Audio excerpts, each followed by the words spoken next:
Selamat datang di The Deep Dive. Hari ini kita mau bedah materi yang Anda kasih soal program kehamilan. Ini kan informasinya banyak banget ya, mulai dari tips gaya hidup, terus ada senam Kegel, sampai ke teknologi yang canggih kayak bayi tabung. Misi kita sekarang, coba kita susun peta jalannya. Soalnya dari semua sumber ini, kayaknya penunjuk arah utamanya itu bukan metode, tapi waktu. Tepat sekali. Sebelum kita masuk lebih jauh, ada satu angka penting nih yang harus kita pegang. Jadi pada pasangan yang paling subur dan sehat sekalipun, peluang hamil alami tiap bulan itu cuma sekitar 20-30%. Wow, sekecil itu ya. Iya, angka ini nunjukin kalau sabar itu penting, tapi strategi yang tepat waktu itu jauh lebih penting. Oke, yuk kita bongkar dari awal. Baik, kita mulai dari fondasinya dulu. Semua sumber Anda setuju, langkah pertama itu ya, memastikan kondisi tubuh kita seprima mungkin. Ini hal-hal dasar sih, kayak berhubungan di jendela subur, gaya hidup sehat. Tapi ada detail menarik nih yang saya temukan. Frekuensi ideal itu ternyata bukan setiap hari, tapi selang 2-3 hari. Katanya buat jaga kualitas sperma. Jadi lebih sering belum tentu lebih baik kan? Betul, itu fondasi yang ya nggak bisa ditawar. Nah, dari sini muncul pertanyaan yang mungkin paling sering dicari orang di internet. Dan Anda menyorotnya di catatan Anda. Di mana sih posisi senam Kegel dalam semua ini? Nah, ini dia. Pertanyaan jutaan dolar nih. Kegel kan sering banget disebut sebagai cara rahasia buat mempercepat kehamilan. Tapi materi Anda ngasih jawaban yang tegas banget soal ini. Dan kayaknya bakal bikin kaget banyak orang. Perannya itu murni fungsional. Latihan ini kan menguatkan otot dasar panggul. Kalau pada pria, ini bisa bantu masalah kayak disfungsi ereksi. Jadi Kegel itu ibarat memastikan sistem pengirimannya kerja dengan baik. Tapi sama sekali nggak ngaruh ke kualitas sel telur, sperma, apalagi. Apalagi kalau ada masalah biologis lain gitu ya, kayak tuba tersumbat. Betul, nggak akan bisa.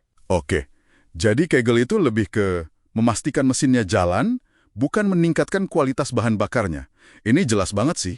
Tapi kalau fondasi dasar udah kuat, terus tetap belum berhasil, pertanyaan paling menakutkan muncul, kapan kita harus cari bantuan profesional? Nah, disinilah faktor usia jadi penentu utama.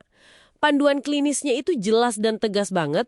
Untuk wanita di bawah 35, konsultasi dianjurkan setelah 12 bulan mencoba tanpa hasil. Setahun ya, oke. Tapi untuk wanita usia 35 tahun ke atas, jendela waktunya itu dipotong drastis. Jadi cuma 6 bulan. Tunggu. Dari 12 bulan jadi 6 bulan. Kenapa dipotong setengah begitu drastis? Itu kayak alarmnya bunyi kencang banget ya? Karena biaya dari menunda itu sangat besar.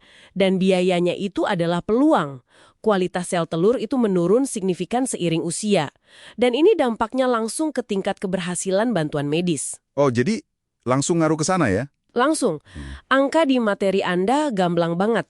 Tingkat keberhasilan bayi tabung atau IVF untuk wanita usia 30-35 itu kan sekitar 41-43%. Tapi di atas usia 40, angkanya anjlok.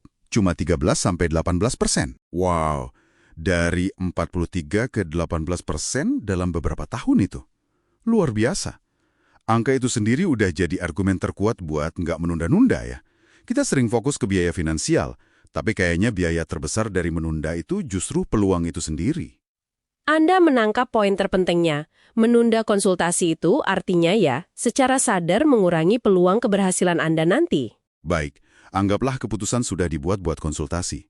Di sini kan banyak yang cemas. Saya lihat ada ketakutan kalau datang ke dokter, itu artinya langsung disuruh bayi tabung yang mahal dan rumit. Apa itu benar? Itu miskonsepsi umum sih. Sebenarnya ada spektrum bantuannya. Yang paling umum ada 2. Pertama, itu UII atau inseminasi intrauterin. Anggap aja ini bantuan pendorong. Bantuan pendorong? Maksudnya gimana tuh? Jadi sperma terbaik dipilih, terus diantarkan lebih dekat ke sel telur di dalam rahim. Prosedurnya lebih simpel, biayanya jauh lebih rendah.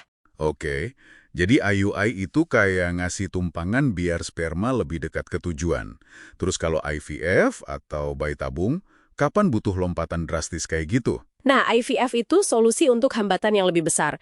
Ini seperti memindahkan seluruh proses pembuahan ke laboratorium di luar tubuh. Oh, jadi pembuahannya di luar ya? Betul, makanya ini jauh lebih invasif dan mahal, tapi bisa melewati masalah serius kayak saluran tuba tersumbat atau kualitas sperma yang rendah banget. Makanya tingkat keberhasilannya per siklus bisa tinggi, sampai 48%. Pemilihannya ya sepenuhnya tergantung hasil diagnosis. Jadi apa artinya semua ini bagi Anda? Ini adalah peta jalan yang berjenjang. Mulai dulu dengan fondasi gaya hidup sehat dan waktu yang tepat. Posisikan Kegel sebagai alat bantu fungsi, ya, bukan solusi kesuburan. Dan yang paling krusial, sadari peran waktu.